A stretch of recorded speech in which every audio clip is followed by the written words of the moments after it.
Мавровското езеро никогаш не изгледало пожално. Езерските води се видливо повлечени, бреговите исушени. Водостојот е исклучително низок, што е невообичаено за овој период од годината. Слична е сликата и со другите вештачки акумулации во државата. Ова зад мене е црквата Свети Никола во Маврово. Веќе долго време, исто како и јас, многу туристи и верници можат да и се доближат и да ја посетат, што не било случај изминатите години, кога вообичаено црквата била потопена под вода. Направивме обиколка околу езерото. Жителите на Леуново велат дека не паметат да било толку испразнето, особено овој период од годината. Точно е велат дека се работи за вештачка акумулација, чија цел е да се произведува струја, но ова е жалосно, особено за живиот свет во водите.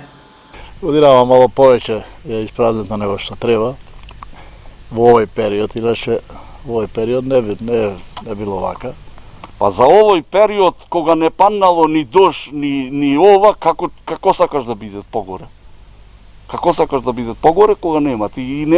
И ако не падне снег, и ќе се остане така езерото. Не знам што се случува. Па прошлата година беше повлечено, ама не како ова година. Ова реката мала е, водата нема дотур на вода.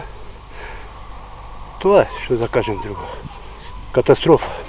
Со вештачките акумулации стопанисува електрани на Македонија. Оттаму се правдаат дека 2020 година е исклучително лоша во однос на хидролошката состојба, па водата во езерата се искористила во пообемна мера.